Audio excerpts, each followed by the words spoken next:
What is going on, everybody? Hey, let's talk about riding when it's wet. So it's been raining off and on here, and I know that Apollo doesn't necessarily recommend it, but I want to let you know that you can absolutely ride in the rain or ride when it's wet.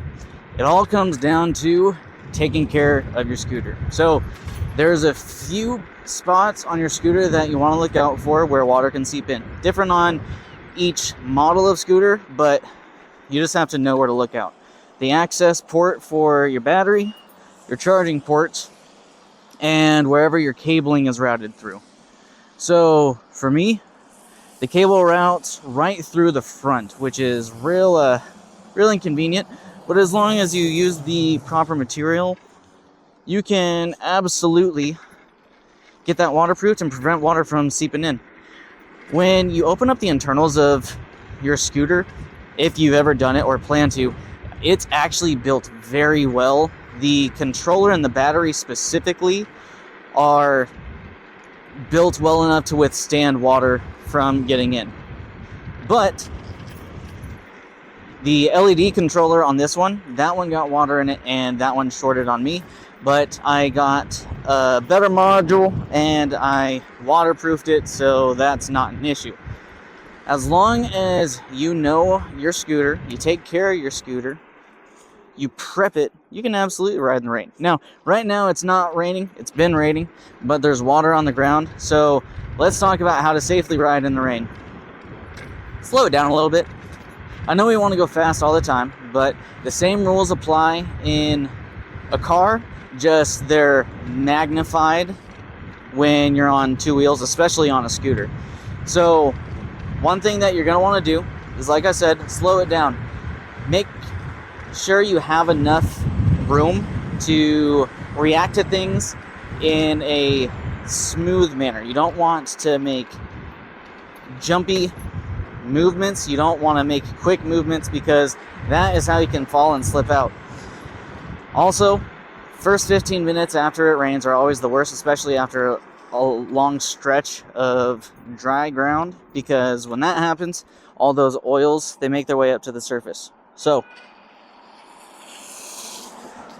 you want to make sure that you're mindful of that. Other than that, it really just comes down to having the proper gear and maintenance on a scooter. So for me, well, I forgot to put on my rain pants. I have rain pants that slip over these, and they keep me dry, because scooters, especially ones that have small fenders like a lot of these do, they will naturally kick up water behind you. And I have myself a modified... Ooh, my turn. That was probably still red when you went. I built myself a rear fender because the other one broke, and this one is just a prototype. I still have some work to do to it, but you can upgrade your fenders and make it so that no water is getting kicked up at all. Thank you for staying in your lane. But I can already feel my calf getting wet, so if that's not an option for you, a good set of rain pants will do the trick. Because yeah, my leg is already nice and wet. Ooh, little one wheel spin.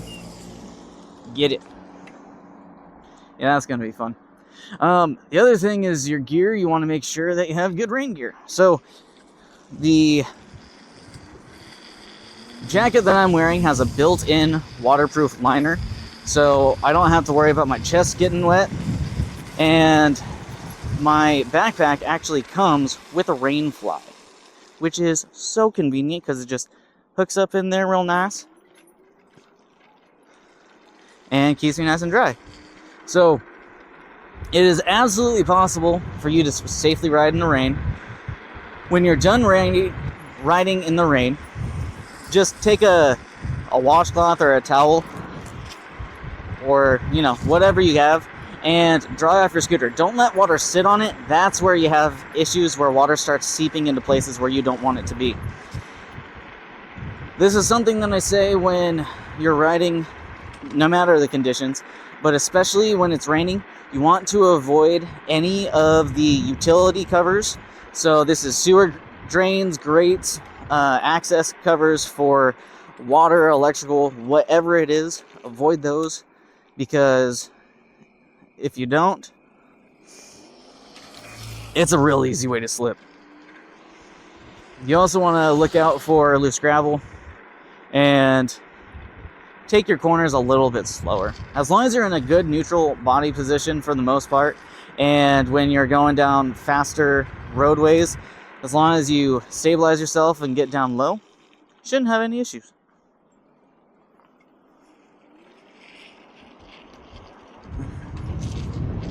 Oh, and look out for other drivers, because if you're stuck behind a guy like this who didn't stop until he was in the intersection, that could be a recipe for disaster, and I don't want that disaster for any of you.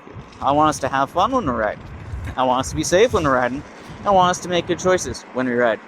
So follow those tips and make sure that you have proper safety gear on at all times when you ride, and you can ride all year round. I do not store my scooter for the winter. Some of you might ostracize me for that, and that's totally okay. Just because you don't want to ride in the winter doesn't mean I don't want to ride in the winter. So I'm going to keep riding because I can. And I take the necessary precautions to make sure I can do it safely. Alright, that is all I have for today. It's a nice little short one. So y'all have fun, be safe, make good choices. Have a great day.